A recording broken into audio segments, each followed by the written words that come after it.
Hello friends, आशा करता हूँ आप सब बहुत अच्छे होंगे। मैं हूँ अफजल। मैनेजमेंट स्टडी मंत्रा में आपका बहुत बहुत स्वागत है। काफ़ी टाइम से एक डिमांड आ रही थी कि यूजीसी नेट और जीआरएफ में क्या डिफरेंस होता है और जीआरएफ करने के बाद कितना स्टाइपेंड मिलता है और कब और कैसे मिलता है। काफ़ी डिमांड आ रहा था, तो दोस्तों मैंने आपके लिए वीडियो लेके आया हूँ। तो वीडियो आप लास्ट तक देखेंगे, वीडियो स्किप ना करें क्योंकि बहुत ही इन्फॉर्मेटिव वीडियो है। जो लोग यूजीसी नेट जीआरएफ की प्रिपरेशन कर रहे हैं उनके लिए बहुत ही हेल्पफुल वीडियो है। जैसे जो आप जानते हो, एज यू नो, कि जीआरएफ करने के बाद आपको कोई गवर्नमेंट स्टाइपेंड नहीं देती है। अगर आपका से आपको एज यू नो कि आपने जब आपका नेट क्लियर हो जाता है तो नेट करने के बाद आपको कोई गवर्नमेंट स्टाइपेंड नहीं देता है। बट अगर आपका जीआरएफ क्लियर हो जाता है उस कंडीशन में आपको गवर्नमेंट स्टाइपेंड देती है और बहुत ही अच्छा स्टाइपेंड देती है। जो स्टाइपेंड आपको मिलता है 31,000 पर मंथ मिलता है आपको जब आपका जीआरएफ क्लियर हो जाता है। और स्टाइपेंड आपको कैसे मिलता है जैसे आपने नेट सब कुछ अपना जीआरएफ आपका क्लियर हो गया तो आपको विद इन 2 ईयर्स आपको कहीं अपने आप को इनरोल करना पड़ता है किसी यूनिवर्सिटी में एज अ पीएचडी के लिए आपको इनरोल करना पड़ता है। फिर आपको 2 ईयर्स तक गवर्नमेंट जो है आपको एक स्टाइपेंड देती है आपके रिसर्च के रिगार्डिंग। जो आप रिसर्च पे वर्क करते हो उसके लिए आपको स्टाइपेंड देती है। स्टाइपेंड आपका रहता है 31,000 पर मंथ रहता है। आफ्टर 31 जो आपका पर मंथ आपको इंसेंटिव मिलता है, उसके बाद आफ्टर 2 ईयर्स के बाद गवर्नमेंट आफ्टर 2 ईयर्स के बाद जो आपका एक प्रोग्रेसिव रिपोर्ट जाती है उसमें एक कमेटी बैठती है। कमेटी आपका रिव्यू करती है और रिव्यू आपका पूरा वर्क देती है, कितना अच्छा आपने रिसर्च कैसा चल रहा है, आपका कितना प्रोग्रेसिव वर्क है अपना, उसके अकॉर्डिंग पूरा आपका रिव्यू होता है। रिव्यू होने के बाद वो आपको आगे इनरोल कर देते हैं, इंटाइटल्ड कर देते हैं। फिर आपका एसआरएफ के लिए, जो एसआरएफ बेसिकली क्या होता है, ये आपका सीनियर रिसर्च फेलोशिप होता है। इसमें क्या होता है, इसमें गवर्नमेंट आपको 3 ईयर्स तक आपको स्टाइपेंड देती है और स्टाइपेंड भी आपका इंक्रीज हो जाता है। पहले आपको जीआरएफ की कंडीशन में आपको 31,000 मिलता है, पर आपको जब आपको एसआरएस में आप इनरोल हो जाते हो तो आपको जो स्टाइपेंड रहता है वो 35,000 पर मंथ रहता है। तो बहुत ही बेटर इंसेंटिव होता है। और आप जानते हो कि जीआरएफ का कितना बड़ा इंपॉर्टेंस है, एक अपना ही उसका वैल्यू और उसका इम्पोर्टेंस है। और ये भी डिमांड आ रही थी कि बेसिकली स्टाइपेंड कैसे मिलता है और कब मिलता है, क्राइटेरिया क्या रहता है। इसमें क्राइटेरिया ये रहता है कि अगर आपका जीआरएफ क्लियर हो गया, आपने कहीं इनरोल कर तब तो आपको 31,000 मिल रहा है।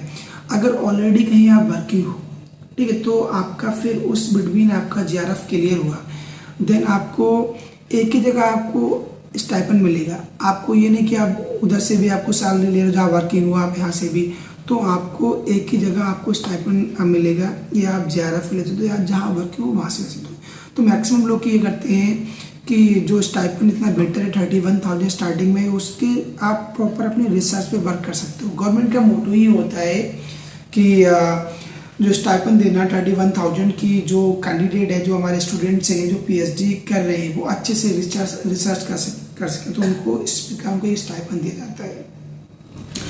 और ये भी बता दूं आपको, जो एग्ज़ाम होता है, एग्ज़ाम क्या है, एग्ज़ाम के बारे में, जो इसको एक यूजीसी नेट एग्ज़ाम होता है, सबको पता है, national eligibility test, JRF junior research fellowship.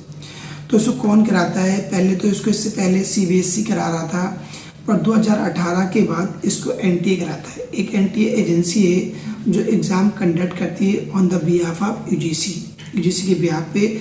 जो एनटीए की फुल फॉर्म रहती है वो है नेशनल टेस्टिंग एजेंसी, ये आपकी उसकी फुल फॉर्म रहती है।